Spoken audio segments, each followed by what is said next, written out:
नमस्कार, आप देख रहे हैं खबरदार। मैं हूं श्वेता सिंह। सबसे पहले खबरों को खबरदार के लेंस से देख लेते हैं।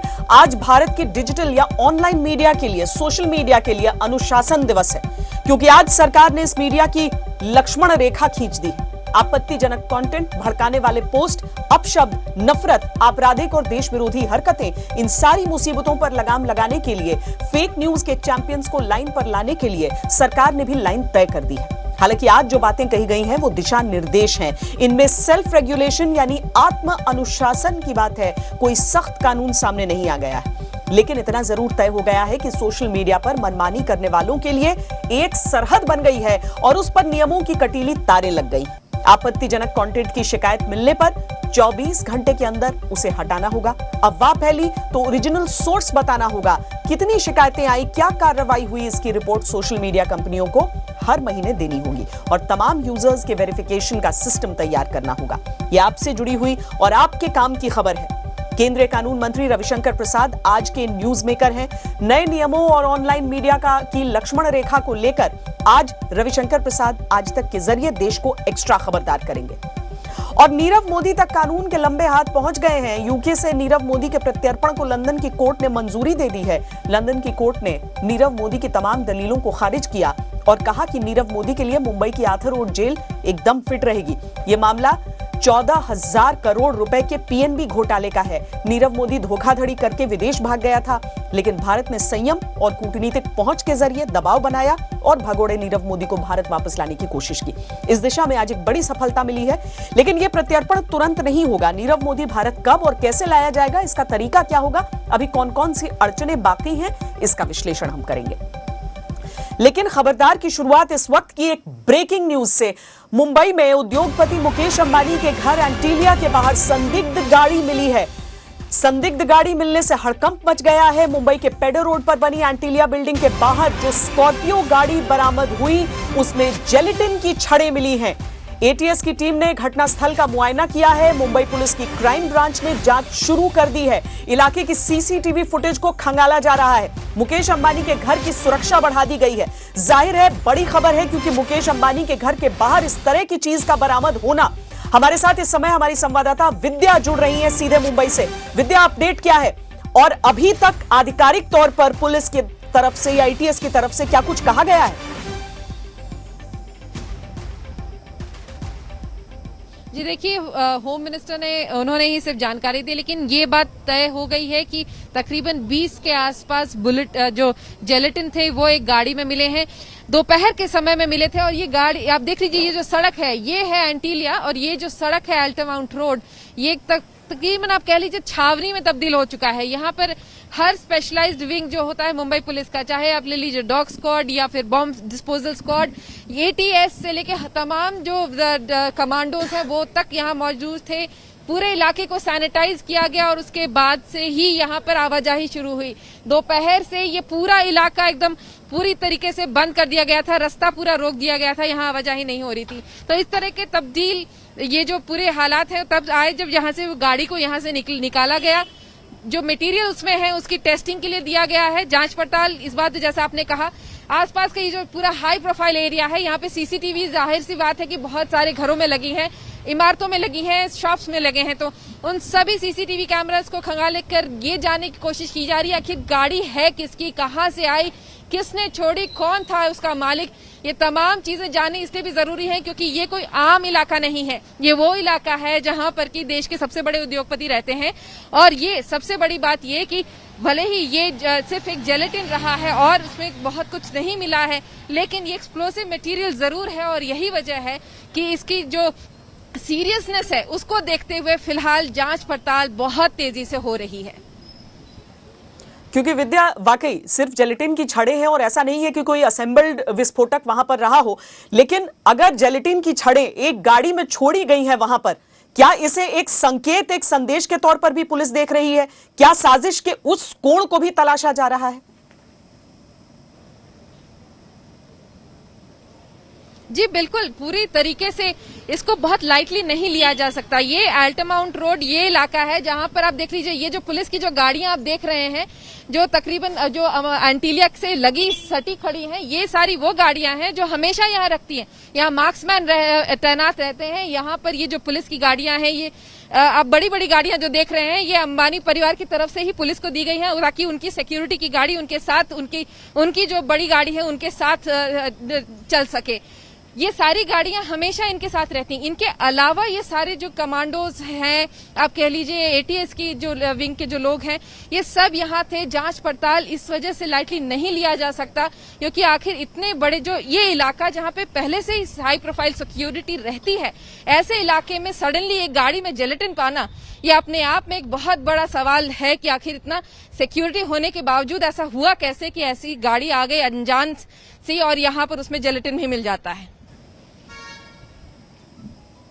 बहुत शुक्रिया विद्या इस पूरी जानकारी के लिए। जाहिर है मामला बड़ा है और इस पर हमारी नजर रहेगी। इस खबर को हम पूरी तरीके से फॉलो करते रहेंगे। लेकिन अब हम ऑनलाइन मीडिया के अनुशासन दिवस की बात करते हैं। इसके रेगुलेशन के बारे में क्यों सोचा गया, क्यों सरकार नियमों का ये ड्राफ्ट लेकर आई है, इसे समझने की जरूरत है। यह बात काफी वक्त से हो रही है कि ऑनलाइन प्लेटफॉर्म्स, डिजिटल मीडिया और सोशल मीडिया के दुरुपयोग की अनदेखी नहीं की जा सकती। ऑनलाइन प्लेटफॉर्म से कोई पूछने वाला नहीं है। हिंसा, अश्लीलता, अपशब्दों से भरी सीरीज की भरमार है। कंटेंट चाहे समाज को तोड़ने वाला हो या नफरत फैलाने वाला हो या फिर आस्था का अपमान करने वाला, कहीं कोई लगाम नहीं है। खास तौर पर सोशल मीडिया का दुरुपयोग फेक न्यूज फैलाने में हुआ। ऐसे गलत तथ्य और गलत बातें प्रचारित की गई जिससे हिंसा को बढ़ावा मिलता है, जिससे देश हित को नुकसान पहुंचता है, किसी की छवि खराब हो जाती है। भारत में जिस तरह से सोशल मीडिया यूजर बढ़े हैं, उसमें तो भारत जैसे संवेदनशील समाज को और सावधान रहना होगा, क्योंकि समाज में आग लगाने वाले हमेशा ताक में बैठे रहते हैं। भारत में 80 करोड़ लोगों के पास मोबाइल फोन्स हैं, 30 करोड़ लोगों के पास स्मार्टफोन है। यह बहुत बड़ी संख्या है। सोशल मीडिया यूजर भी जो हैं वो करोड़ों में है। व्हाट्सएप के भारत में 53 करोड़ यूजर्स हैं। पूरी दुनिया में व्हाट्सएप के इतने यूजर कहीं नहीं।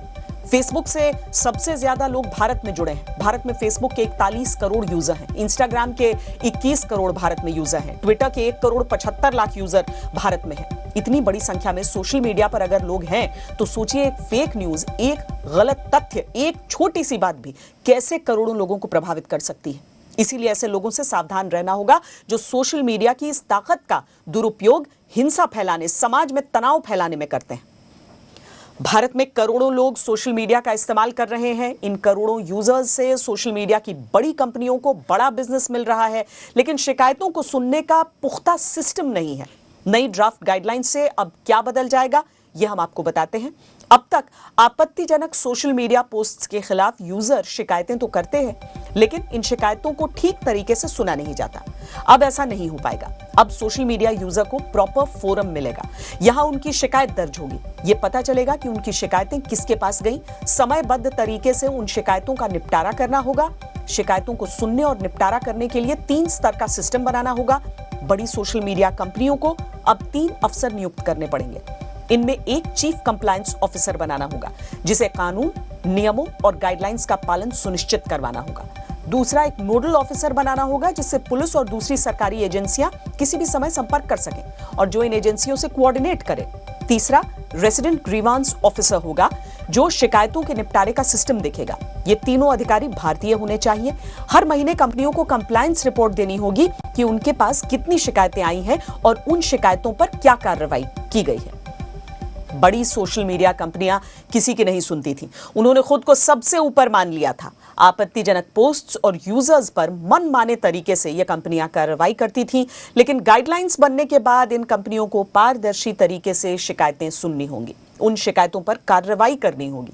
सिस्टम बनाने के लिए बड़ी सोशल मीडिया कंपनियों को 3 महीने का समय दिया गया है। उन्हें 24 घंटे में यूजर की शिकायत दर्ज करनी होगी और इसे 14 दिन में निपटाना होगा। अगर महिला यूजर्स की गरिमा को ठेस पहुंचाने वाले किसी पोस्ट या कंटेंट पर शिकायत हुई तो इसे 24 घंटे में हटाना होगा। कंपनियों को यह सुनिश्चित करना होगा कि उसके प्लेटफॉर्म्स पर मौजूद यूजर वेरीफाइड हो और इसके लिए स्वैच्छिक तरीके से वेरिफिकेशन का तरीका यूजर को मिले। अगर यूजर से बिना बताए सोशल मीडिया प्लेटफॉर्म उसके किसी कंटेंट को हटाता है तो इसके बारे में उसे सूचना देनी होगी, कारण बताने होंगे और उसकी बात भी सुननी होगी। अगर किसी यूजर ने आपत्तिजनक ट्वीट के बाद अपना अकाउंट डिलीट कर दिया तो इस अकाउंट से जुड़ी जानकारी सोशल मीडिया प्लेटफॉर्म को 180 दिनों तक अपने पास रखनी होगी और सरकार अगर कानून के तहत इसकी जानकारी मांगेगी तो उन्हें यह जानकारी सरकार को उपलब्ध करवानी होगी।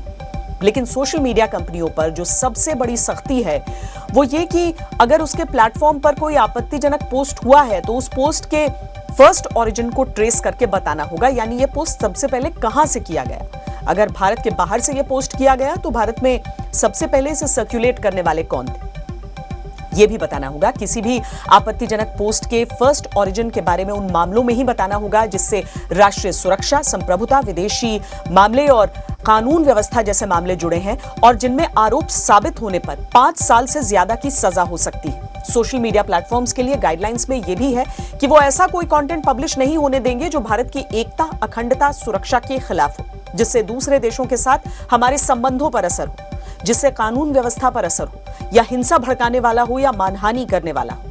अगर कोई ऐसा कंटेंट सोशल मीडिया प्लेटफॉर्म्स पर है तो उसे जानकारी मिलने के बाद या तो तुरंत अपने प्लेटफॉर्म से हटाना होगा या फिर सरकारी एजेंसी या कोर्ट ऑर्डर के बाद हर हाल में 36 घंटे के अंदर हटाना होगा। यह अपने आप में बहुत बड़ी बात है जिस पर आगे विवाद हो सकता है। जब दिल्ली में 26 जनवरी को हिंसा हुई थी तो सरकार ने कई ऐसे ट्विटर अकाउंट्स पर कार्रवाई करने को कहा था जिनसे भड़काऊ पोस्ट्स की गई थी और जिनके खालिस्तान और पाकिस्तान से जुड़े होने का संदेह था। ट्विटर ने इनमें कुछ अकाउंट्स को पहले तो सस्पेंड किया, लेकिन फिर यह कहना शुरू कर दिया कि किसी की अभिव्यक्ति पर वो पाबंदी नहीं लगा सकते। लेकिन सरकार का कहना है कि सोशल मीडिया कंपनियों का यह दोहरा रवैया भारत में नहीं चलेगा। ऐसा नहीं होगा कि अमेरिका के कैपिटल हिल पर हिंसा तो अलग रवैया रहे और भारत में लाल किले पर हिंसा हो तो सोशल मीडिया कंपनियां अभिव्यक्ति की आजादी की दुहाई दें। सभी सोशल मीडिया का स्वागत है, लेकिन बड़े आदर से कहूंगा there should not be double standards. If an attack is there on Capitol Hill in Congress, then social media support the police action. But there is an aggressive attack on Lal Killa, the symbol of India's freedom, where our Prime Minister hoists the national flag. You have double standard. This is plainly unacceptable. Internet is a fine creation of human mind. But if internet is a global phenomena, it must have linkage to the local ideas, local culture, local customs, and most important, local laws, our constitution and laws of India. अब ऐसा तो नहीं चलेगा ना कि आप America में बैठ के आपकी चीज यहाँ दिखाएंगे और यहाँ के ग्रीवांस का रिड्रेसल नहीं होगा, यहाँ के एब्यूज चलता रहेगा, मिसयूज चलता रहेगा। ये हमारी अपेक्षा होगी। भारत और पाकिस्तान के बीच रिश्तों को सुधारने की कोशिश एक बार फिर शुरू हो गई है। बुधवार को दोनों देशों के director general of military operations यानी डीजीएमओज की बातचीत हॉटलाइन के जरिए हुई। इस संवाद में पुराने समझौतों को फिर से अमल में लाने पर सहमति बनी। बातचीत का फोकस था सीज फायर उल्लंघन, युद्ध विराम और कश्मीर। दोनों देशों ने लाइन ऑफ कंट्रोल यानी एलओसी के हालात की समीक्षा की और फिर भारत और पाकिस्तान ने ज्वाइंट स्टेटमेंट जारी किया। रिश्ते सुधारने के लिए 3 पॉइंट्स पर फोकस रहा। पहला यह कि हॉटलाइन कॉन्टैक्ट मैकेनिज्म तैयार किया जाएगा ताकि दोनों देशों के बीच समय समय पर बातचीत हो सके। दूसरा यह कि सीज फायर उल्लंघन, फायरिंग, घुसपैठ समेत अन्य मामलों को बातचीत के जरिए सुलझाया जाएगा और नियमित फ्लैग मीटिंग फिर से शुरू होगी। इसके जरिए दोनों देशों के बीच पनपी गलतफहमियों को दूर किया जाएगा। जाहिर है कूटनीति की भाषा कई बार बहुत ही सूखी और बेजान सी लगती है और उसमें ऐसे शब्दों और वाक्यों का प्रयोग होता है जो सुनने में एक रस्म अदायगी की तरह लगते हैं, लेकिन खबर की पूरी पिक्चर इन डिप्लोमैटिक बातों में छिपी होती है। नवंबर 2003 में भारत और पाकिस्तान की सरकारों ने एलओसी पर सीज फायर एग्रीमेंट किया था, जिसके अनुसार दोनों देशों की सेनाएं एक दूसरे पर गोलीबारी नहीं करेंगी। तय हुआ था ये। इसके बाद 2006 तक दोनों तरफ से सीज फायर को माना गया, लेकिन उसके बाद से पाकिस्तान लगातार सीज फायर उल्लंघन करता आया है। 2020 में कोरोना के समय में भी पाकिस्तान ने सीज फायर तोड़ने का रिकॉर्ड बना दिया। 2020 में पाकिस्तान की तरफ से 4100 से ज्यादा बार सीज फायर तोड़ा गया, जबकि 2010 में 44 बार सीज फायर तोड़ा गया था। इसी की आड़ में आतंकवादियों की घुसपैठ करवाने की कोशिश होती है, लेकिन भारतीय सुरक्षा बल भी मुस्तैद हैं। आतंकियों को निपटाना उन्हें अच्छी तरह आता है। भारत ने साफ कर दिया है कि बातचीत की इस प्रक्रिया के साथ साथ आतंकवादियों को मारकर ऊपर पहुंचाने का कार्यक्रम भी पहले की तरह चलता रहेगा। भारतीय सेना ने कहा है कि हॉटलाइन पर दोनों देशों की बातचीत के बीच जम्मू कश्मीर में आतंकियों के खिलाफ चलाया जा रहा अभियान जारी है। आतंकवादियों को किसी तरह का डिस्काउंट नहीं मिलने वाला। इसके साथ ही एफएटीएफ की मीटिंग भी चल रही है, जिसमें पाकिस्तान को आतंकवादियों के प्रति सॉफ्ट होने पर सफाई देनी है और यह बताना है कि उसने क्या एक्शन लिया है, ताकि वो एफएटीएफ की कड़ी कार्रवाई और ब्लैकलिस्ट से बच सके। फिलहाल पाकिस्तान ग्रे लिस्ट में। क्या ये कोई ढोंग है या फिर पाकिस्तान फिर सच्चे दिल से शांति चाहता है, ये तो वक्त ही बताएगा। लेकिन एक बात बिल्कुल सच मान के चलनी पड़ेगी और वो ये है कि पाकिस्तान अभी भी आतंकवाद को अपनी स्टेट पॉलिसी मानता है। पाकिस्तान ने आतंकवाद को त्यागा नहीं है। जब तक पाकिस्तान आतंकवाद को त्यागता नहीं है तब तक पाकिस्तान पर भरोसा नहीं किया जा सकता है। इसलिए सीज फायर का समझौता होने के बावजूद भी भारतीय सेना जो एलओसी पर डिप्लॉयड है वो निगरानी में बिल्कुल भी चूक नहीं कर सकती है, वो निगरानी में बिल्कुल भी ढील नहीं कर सकती है, वो अपने एसओपीज को फॉलो करने में बिल्कुल भी ढील नहीं कर सकती है। उन्हें और चौकस और चौकन्ना होना पड़ेगा। आज कानून मंत्री रविशंकर प्रसाद हमारे साथ जुड़ रहे हैं। वो ऑनलाइन मीडिया के अनुशासन दिवस पर तमाम जानकारियां देंगे। सोशल मीडिया की जो लक्ष्मण रेखा खींची गई है उस पर पूरे देश को एक्स्ट्रा खबरदार करेंगे। बहुत स्वागत है रविशंकर जी आपका। दरअसल इन सारी चीजों के आने के बाद हम कुछ स्पष्टीकरण भी आपसे चाहेंगे, क्योंकि ये जिस चीज को लेकर इतने दिनों से बात हो रही थी, आखिरकार दिशा निर्देश आए हैं, लेकिन ये दिशा निर्देश क्या पर्याप्त होंगे रविशंकर जी? देखिए श्वेता, मैं चाहूँगा इस विषय को थोड़ा विस्तार से बताऊं, क्योंकि आपका चैनल देश में काफ़ी देखा जाता है। देश में व्हाट्सएप, ट्विटर, फेसबुक, लिंक्डइन को मिला करके लगभग 135-40 करोड़ लोग भारत के यूज़र उसको यूज़ करते हैं। उनका बड़ा व्यापार है, बड़ा बाजार है, आए पैसे कमाएं। इन लोगों ने आम आदमी को बहुत मजबूती दी, उनकी आवाज़ सुनी जाती है। नरेंद्र मोदी जी की सरकार आलोचना का सम्मान करती है। आप मोदी जी की आलोचना कर सकते हैं, रविशंकर की कर सकते हैं, सरकार की कर सकते हैं, इसमें कोई शक नहीं है। और आपने यहाँ व्यापार भी किया है, उसका भी स्वागत है, जरूर करिए।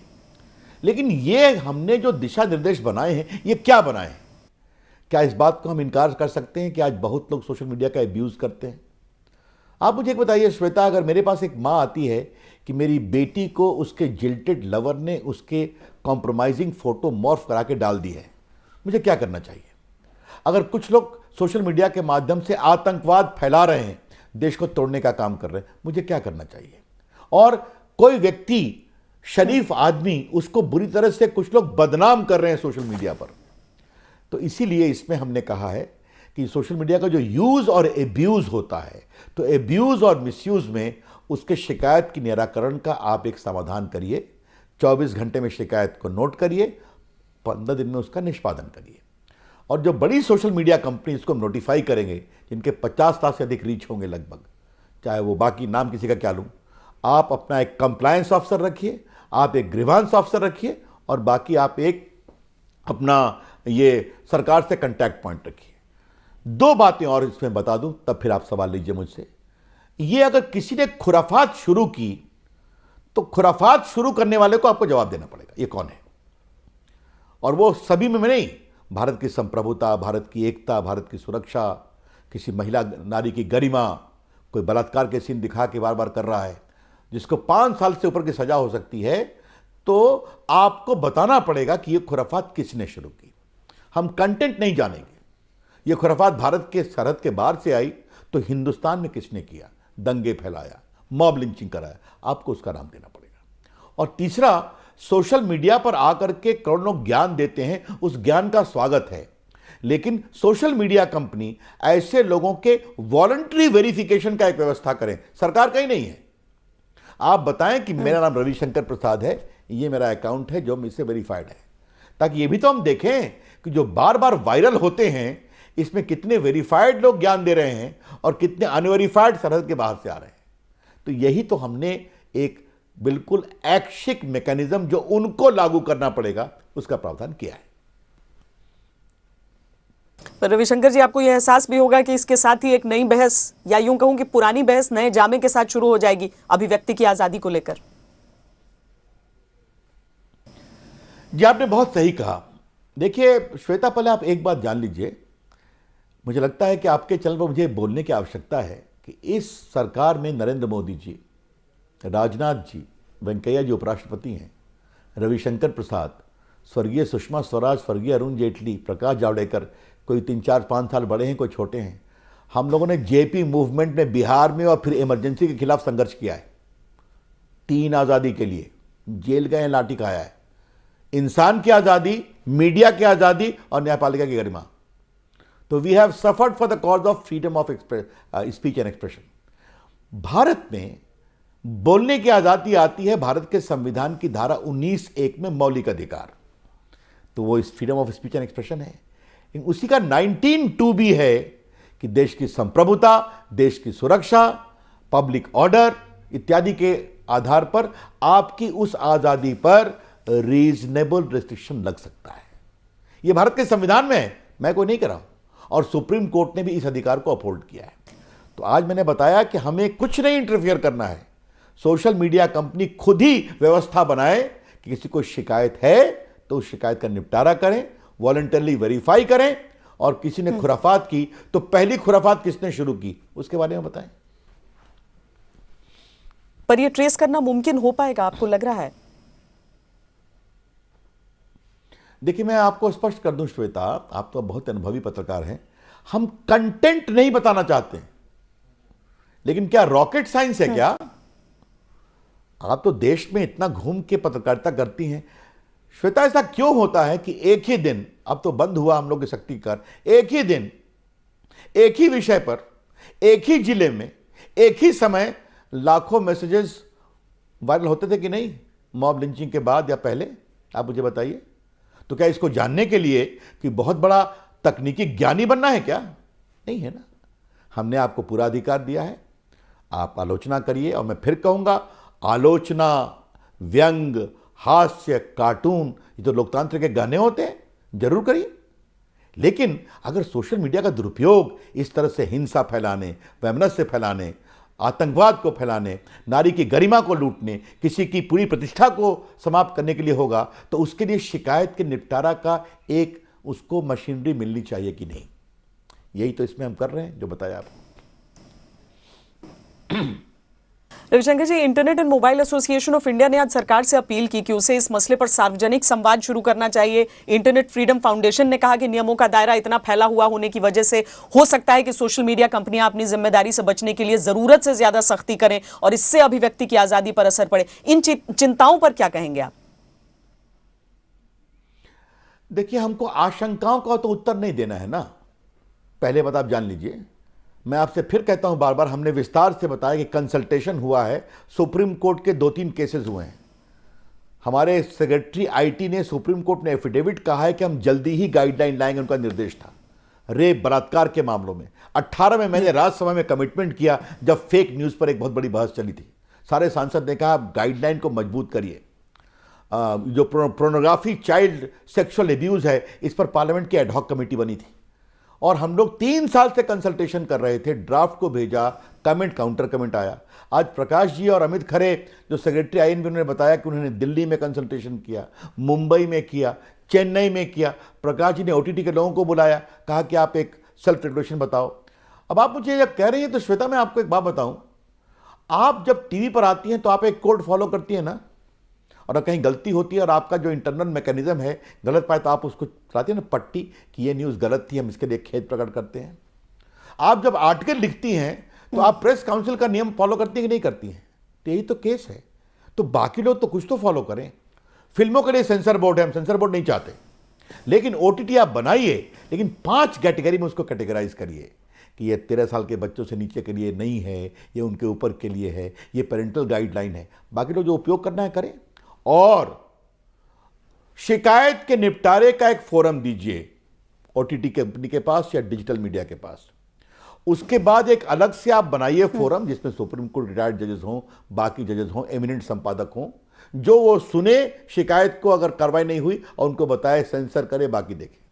ये सब आप लोग करिए, हम लोग कहीं नहीं है, और बाद में सरकार है।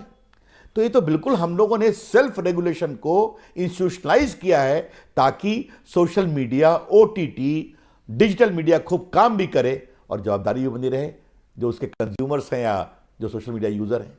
तो ये बहुत ही संतुलन बनाने की कोशिश की है। रविशंकर जी, एक बात को समझना चाहेंगे। व्हाट्सएप जब हम इस्तेमाल करते हैं जी। वो भी एक सोशल मीडिया प्लेटफॉर्म है, उसमें लिखा रहता है एंड टू एंड एनक्रिप्टेड है। क्या उन्हें आपत्तिजनक कंटेंट फैलाने वाले ओरिजिनल सोर्स का पता लगाने के लिए अपनी इंक्रिप्शन तोड़ने पर मजबूर किया जाएगा? अगर ऐसी बहुत सारी रिक्वेस्ट एक साथ आ गई तब क्या होगा? क्या समय पर इनका निपटारा हो पाएगा? हमारा जवाब बहुत स्पष्ट है कि हम उस खुराफात व्यक्ति ने क्या खुराफात की ये हम नहीं जानना चाहते, आप उसको छुपा के रखिए।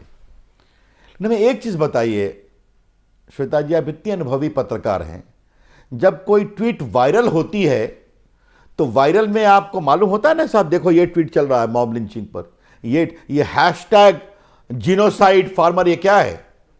ये मुझे कुछ इंक्रिप्शन तोड़ने की जरूरत पड़ी है क्या? कि वो हैशटैग है, झूठा है, उत्तेजना फैलाने वाला है, लेकिन है हैशटैग जिनोसाइड फार्मर। तो ऐसे सवालों में ये खुराफात शुरू किसने की? हिंदुस्तान से की तो उसका नाम बताइए, अगर बाहर से है तो हिंदुस्तान में बाहर वाले की खुराफात किसने शुरू की? यही तो हम चाह रहे हैं। इसके लिए कोई रॉकेट साइंस की आवश्यकता नहीं है, मैंने आपको बहुत साफ साफ बता दिया। अगर किसी प्यारी बिटिया को बहुत ही आपत्तिजनक अवस्था में सोशल मीडिया पर उसका पुराना प्रेमी उसको बदनाम करने की कोशिश कर रहा है, वो वायरल हो रहा है एक इलाके में, तो ये बताइए खुराफात किसने शुरू की? ये तो बहुत छोटी सी बात है।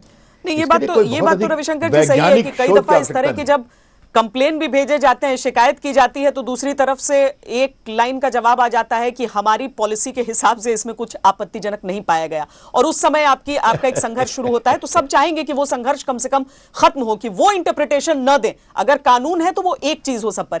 लेकिन रविशंकर जी, सूचना प्रसारण मंत्रालय के चुने हुए अफसर को किसी कंटेंट को ब्लॉक करने के आदेश देने का अधिकार होगा। अब उस अफसर के फैसले सही हो, उसकी कार्रवाई जायज हो, यह कैसे सुनिश्चित किया जाएगा? देखिए, आपने बहुत कहा इमरजेंसी में आप ब्लॉक करेंगे, उसके लिए गाइडलाइन की आवश्यकता नहीं। हमारे आईटी एक्ट के सेक्शन 69 में प्रावधान है, आज से नहीं है, पिछले 20 साल से, समझिया? तो आपको दिखाना पड़ेगा कि पहले इमरजेंसी आपको क्यों करना चाहिए, नंबर 1।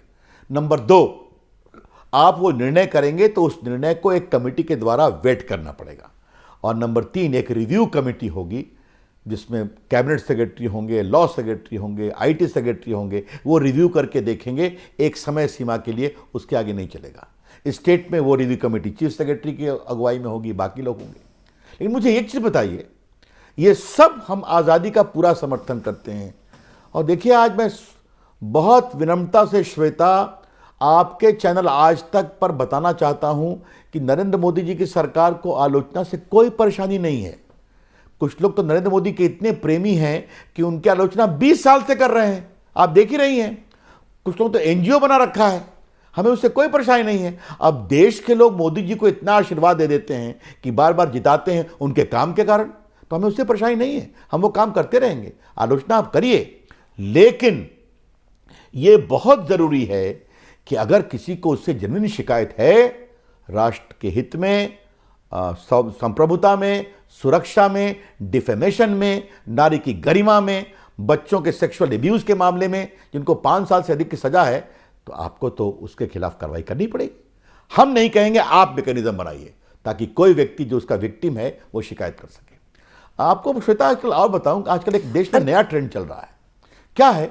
कोई व्यक्ति, एक मिनट, कोई व्यक्ति नया व्यापार शुरू कर रहा है तो शुरू से ही उसके ऊपर इतना कैंपेन चलेगा कि उसका पूरा क्रेडिबिलिटी, वित्तीय स्थिति सब गड़बड़ा जाती है। मेरे पास एक शिकायत आई, आपको मैं बताना चाहूंगा। दक्षिण भारत में एक व्यक्ति मेट्रो में सोया हुआ था, उससे रिक्शा करने वाले ने उसकी फोटो खींच के डाल दिया, ये व्यक्ति मेट्रो में शराब पी के चलता है। उसकी इतनी वायरल हुआ कि उसकी बेटी को स्कूल से निकाल दिया गया, बाकी हुआ। ये सब क्यों होना चाहिए, मुझे बताइए? ये हैं बड़े सवाल। पर आपको लगता है कि बड़े सोशल मीडिया प्लेटफॉर्म्स की पॉलिसी भारत और दूसरे देशों के बीच फर्क करती है? यानी भारत में कुछ और, दूसरे पश्चिमी देशों में कुछ और? देखिए, हम लोगों ने इस पर बहुत अध्ययन किया है, बहुत जगह ये विषय चल रहे हैं, आपको मालूम है ना। आजकल तो हम विदेश में अमेरिकन कांग्रेस में पूछकर क्या क्या पूरे इनकी वित्तीय स्थिति के बारे में भी जानकारी आ जाती है। एक बहस चल रही है, ऑस्ट्रेलिया में भी चल रही है, आपको मालूम ही है। तो ये तो देश तो दुनिया में चल रही है, चलने दीजिए, वो एक अलग विषय है। लेकिन आज का हमारा पूरा फोकस है कि अगर सोशल मीडिया हिंदुस्तान में बिजनेस करते हैं, आपका स्वागत है, भारत के लोकतंत्र का आप भी मान करिए, भारत के संविधान का मान करिए, भारत के कानून का मान करिए, और जो हमारे लोग सोशल मीडिया के मिसयूज और एब्यूज से परेशान हैं तो उनको अवसर दीजिए अपनी शिकायत करने का, उसके निराकरण का। यही तो विषय है इसमें कुल मिलाकर। रविशंकर जी, भारत के कानून का मान अब शायद नीरव मोदी को भी बहुत जल्दी करना पड़ जाएगा, क्योंकि प्रत्यर्पण की पहली बाधा तो हट गई है। कितना बड़ा फैसला मान रहे हैं इस केस में? आपको बताओ श्वेता जी, एक बहुत रोचक बात, 2019 का चुनाव तो आप फॉलो कर रही थी ना, याद है ना आपको? है कितना ट्वीट होता था जी, एक पार्टी के द्वारा, उसके नेता के द्वारा, कि नीरव मोदी को बचाने के लिए मोदी सरकार लगी हुई है। अब वहां कोतरोकी का क्या हुआ और यहां देखिए क्या हुआ। आज वो कानून हो गया। तो चलिए, ये बहुत बड़ा फैसला है। ये भारत के कानून की व्यवस्था और भारत के इन्वेस्टिगेशन, ऐसा व्यक्ति जो हजारों करोड़ का घपला किया, उसको भारत आना चाहिए। इस निर्णय के लिए अभिनंदन करते हैं। और भारत की जांच, जो हमारी कंपनी समितियां हैं, सीबीआई है, ईडी है, उन लोगों ने जो फॉलो किया इस केस को, अच्छा किया, उसका भी हम अभिनंदन करना चाहते हैं। तो अब लंदन कोर्ट के फैसले के बाद अब भारत का कूटनीतिक टेस्ट बाकी है अभी तो। अब चलिए, वो तो एक दूसरी भाषा से एक दिन आऊंगा आपसे बात करने उस पर। ये मेरा बड़ा प्रिय विषय है। तो जरा कोतरोकी प्रकरण, नीरव मोदी प्रकरण, कैसे कोतरोकी को बचाने की कोशिश की गई और कैसे नीरव मोदी को हम लाने की कोशिश कर रहे हैं, इस पर आपसे चर्चा करेंगे। चलिए, बहुत बहुत धन्यवाद रविशंकर जी हमसे बातचीत करने के लिए। बहुत बहुत केंद्रीय मंत्री रविशंकर प्रसाद, जो कि सोशल मीडिया को लेकर, ओटीटी प्लेटफॉर्म्स को लेकर जो गाइडलाइंस, जो दिशा निर्देश बनाने के निर्देश दिए गए हैं, और उसके साथ ही नीरव मोदी के प्रत्यर्पण की बात पर हमसे बातचीत कर रहे थे। भारत में पीएनबी को करीब 14,000 करोड़ का चूना लगाकर लंदन भाग गए नीरव मोदी को तगड़ा झटका लगा है। लंदन की वेस्टमिंस्टर डिस्ट्रिक्ट कोर्ट ने नीरव मोदी के प्रत्यर्पण को मंजूरी दे दी है। यानी नीरव मोदी को भारत लाकर उसके केस का ट्रायल करने की मुहिम को बड़ी कामयाबी मिल गई है। फरवरी 2018 में भारत से भागने के बाद नीरव मोदी मार्च 2019 में लंदन में गिरफ्तार हुआ था। भारत ने उसके प्रत्यर्पण को लेकर लंदन कोर्ट में बड़ी लड़ाई लड़ी। आज वेस्टमिंस्टर कोर्ट में भारत की कोशिशें रंग लाईं, क्योंकि भारत में न्याय न मिलने से लेकर सुरक्षा, जेल की स्थिति और खुद अपनी मानसिक स्थिति की नीरव मोदी की दलीलें कोर्ट में औंधे मुंह गिर गईं। हालांकि अभी नीरव मोदी के विकल्प खत्म नहीं हुए हैं। ब्रिटेन से प्रत्यर्पण कराने में अभी कई और स्टेप्स हैं, जिनमें महीनों या कुछ साल भी लग सकते हैं। लेकिन लंदन कोर्ट का फैसला अपने आप में इसीलिए बेहद अहम है, क्योंकि उसने प्रथम दृष्टया नीरव के खिलाफ केस को पुख्ता माना है, साथ ही भारत की न्याय व्यवस्था और भारत के भरोसे पर यकीन किया है। सत्यमेव जयते। भारत के भगोड़े नीरव मोदी पर लंदन की वेस्टमिंस्टर कोर्ट के फैसले का सार यही है। 13,600 करोड़ की धोखाधड़ी के आरोपी नीरव मोदी ने लंदन की कोर्ट में अपने प्रत्यर्पण को मंजूरी ना देने की बहुत दलीलें दी।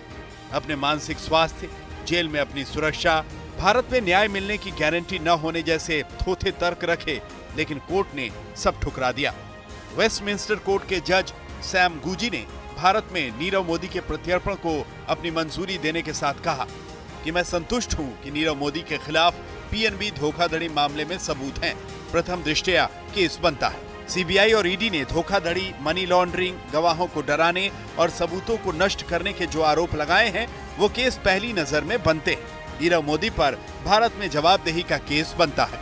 भारत की न्याय प्रणाली, जेल के हालात और राजनीतिज्ञों का नीरव मोदी के केस में दखलंदाजी करना और सही न्याय यानी फेयर ट्रायल नहीं मिलने की सारी जिरह को, जिस पर नीरव मोदी का केस टिका था, उसे इस कोर्ट ने, वेस्टमिंस्टर मजिस्ट्रेट कोर्ट ने खारिज कर दिया। जज सैमुअल गोजी ने भारत के द्वारा दी गई सारी अश्योरेंसेस को मानते हुए, उसका मान करते हुए एक्सट्रेडिशन का, प्रत्यार्पण का ऑर्डर दिया।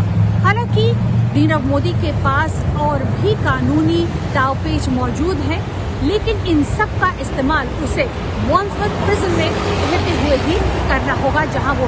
नीरव मोदी के प्रत्यर्पण को मंजूरी देने में लंदन की कोर्ट ने मुंबई की आर्थर रोड जेल के बैरक नंबर 12 के वीडियो पर भरोसा किया।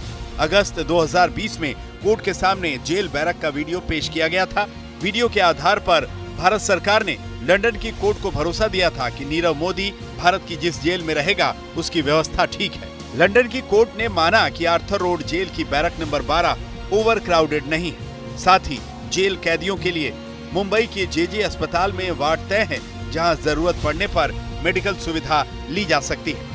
नीरव मोदी ने लंदन कोर्ट में डिप्रेशन को आधार बनाकर प्रत्यर्पण की मंजूरी से रोकने की कोशिश भी की थी, लेकिन डॉक्टर फोरेस्टर की रिपोर्ट के आधार पर लंदन कोर्ट ने नीरव के इस दाव को अस्वीकार कर दिया।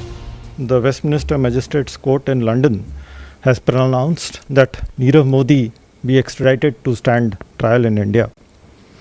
They have dismissed his mental health concerns, and the judge has observed that Nirav Modi conspired to destroy evidence and intimidate witnesses. Now, since the Magistrate Court has recommended Nirav Modi's extradition to the UK Home Secretary, the Government of India would liaise with the UK authorities for his early extradition to India. Nirav Modi के प्रत्यर्पण को London की court ने मंजूरी दी, लेकिन उसका प्रत्यर्पण कराने की कोशिशों की ये पहली सीढ़ी है। नीरव मोदी के प्रत्यर्पण पर लंदन कोर्ट का आदेश अब ब्रिटेन की गृह मंत्री प्रीति पटेल के पास अप्रूवल के लिए जाएगा। प्रीति पटेल के पास नीरव मोदी के प्रत्यर्पण पर फैसले के लिए 28 दिनों का वक्त होगा। ब्रिटेन की गृह मंत्री अगर नीरव मोदी के प्रत्यर्पण की इजाजत दे देती हैं, तो नीरव ब्रिटेन के हाई कोर्ट में अपील कर सकता है। अगर हाई कोर्ट में नीरव मोदी के प्रत्यर्पण से रोकने की अर्जी ठुकराई जाती है, तो भी वो ब्रिटेन में शरण मांग सकता है। ब्रिटेन की अदालत का यह फैसला भारतीय जांच एजेंसियों और भारत सरकार के लिए एक बड़ी जीत माना जा रहा है, लेकिन नीरव मोदी भी तमाम वो कोशिशें करेगा जिससे कि उसे भारत वापस न आना पड़े। अमूमन वेस्टमिंस्टर कोर्ट के इस फैसले के खिलाफ वो ब्रिटेन की हाई कोर्ट में याचिका दायर कर इसे चुनौती दे सकता है, और अगर उसे वहां से शिकस्त मिलता है तो ब्रिटेन की सुप्रीम कोर्ट का दरवाजा खटखटाने की कोशिश भी कर सकता है। अगर उसे वहां से भी हार मिलती है तो अपने मानव अधिकारों के हनन का हवाला देते हुए यूरोपियन ह्यूमन राइट्स कोर्ट के सामने भी याचिका दायर कर सकता है, और अगर उसे वहां से भी हार मिलती है तो उसके पास आखिरी विकल्प होगा कि अपने खिलाफ लगे सभी आरोपों को राजनीतिक साजिश बताते हुए वहां पर असाइलम यानी कि शरण की मांग भी कर सकता है। नीरव मोदी के प्रत्यर्पण को मंजूरी देने के फैसले में लंदन की कोर्ट ने कुछ और बड़ी बातें कही हैं। नीरव मोदी ने भारत के कानून मंत्री रविशंकर प्रसाद पर केस को राजनीतिक तौर पर प्रभावित करने की कोशिश करने का आरोप लगाया था, लेकिन वेस्टमिंस्टर कोर्ट के आदेश में कहा गया कुछ राजनीतिक कमेंट्री गैर जरूरी हो सकती है, लेकिन मेरे सामने कोई मीडिया, ब्रॉडकास्टिंग या सोशल मीडिया लिंक नहीं रखा गया जिससे यह संकेत मिले कि राजनेता केस को प्रभावित करने की कोशिश कर रहे हैं। इस सिलसिले में लंदन कोर्ट ने भारत के सुप्रीम कोर्ट के पूर्व जज मार्कंडे काटजू की राय को निराधार बताया। लंदन कोर्ट ने कहा 2011 में रिटायर होने तक भारत के सुप्रीम कोर्ट का जज होने के बावजूद मेरी राय में काटजू के सबूत निष्पक्ष और यकीन करने योग्य नहीं है। उनके दिए गए सबूतों से ऐसा लगता है कि वो अपने सीनियर न्यायिक सहयोगी के खिलाफ गुस्से से भरे हैं। उनके सबूतों में अपने निजी एजेंडा के साथ बड़बोले आलोचक की छाप है। लंदन कोर्ट ने इस बात को मानने से भी इनकार किया कि भारत की अदालतें राजनीति से प्रेरित हो रही हैं। कोर्ट ने कहा कि भारत में लिखित संविधान है जहां न्यायालयों की स्वतंत्रता का मूल सिद्धांत है, क्योंकि न्यायपालिका, कार्यपालिका और विधायिका की शक्तियां अलग अलग हैं। कोई ऐसा साक्ष्य नहीं है कि भारत में न्यायपालिका स्वतंत्र नहीं या हाई प्रोफाइल धोखाधड़ी केस में निष्पक्ष ट्रायल चलाने में सक्षम नहीं है। नमस्कार, मैं हूं अंजना ओम कश्यप। हमें उम्मीद है ये वीडियो आपको पसंद आया होगा। लेटेस्ट खबरों के लिए यूं ही देखते रहिए आज तक, और इस वीडियो के पसंद आने पर लाइक, शेयर एंड सब्सक्राइब करना ना भूलें।